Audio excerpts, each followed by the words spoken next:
And welcome to today's luncheon.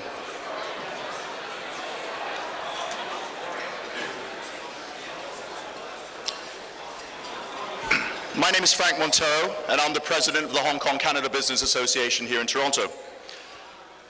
Today's luncheon couldn't come at a better time in light of all the recent success with the Beijing Olympics and the increased interest in Hong Kong and in China.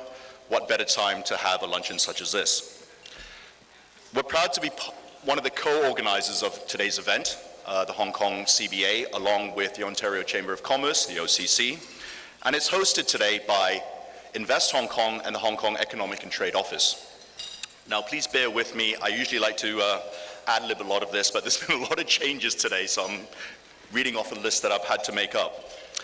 Now, I'll be shortly inviting Maureen Su, Director of the Hong Kong Economic and Trade Office, up here to make a few remarks. We will then hear from Len Crispino, the CEO of the Ontario Chamber of Commerce, who will share with us his thoughts on a recent trip to Hong Kong earlier this year. Then on to the main event, our keynote speaker, Mr. Mike Rowse. For those of you who haven't heard Mike speak before, you are in for an absolute treat. Mike is probably one of the best speakers I've ever heard.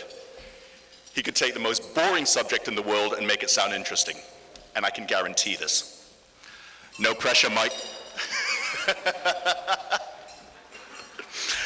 Following Mike's presentation, there will be an opportunity for you to ask some questions, and Mike will be happy to answer them.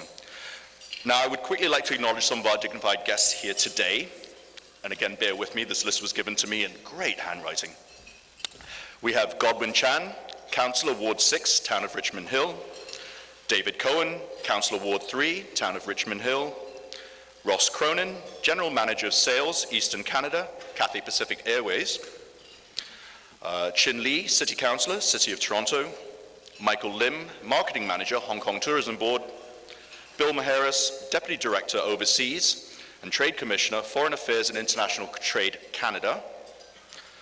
Forgive me if I get this one wrong. Mila Mukhelova, and I'm sorry if I mispronounced that, dear. President of the Russian Chamber of Commerce. Kyle Ray, Councillor, City of Toronto. Andrew Yu, Director, the Hong Kong Trade Development Council. And Norm Kelly, City Councillor, City of Toronto. I would also like to introduce our head table to you. I'll introduce myself. We also have Maureen Su, the Director of the Hong Kong Economic and Trade Office. Mr. Len Crispino, President and CEO, Ontario Chamber of Commerce. Anthony Nill, Director and Senior Trade Commissioner, Foreign Affairs and International Trade, Canada. Liu Yi, Consul, Commercial, Consulate General of the People's Republic of China in Toronto. David Matheson, Counsel, Macmillan Bench. And James Moffat, Vice President of Sales and Marketing, Toronto Board of Trade. And our guest of honor, Mr. Mike Rowse, Director General of Investment Promotion and Investhk Hong Kong.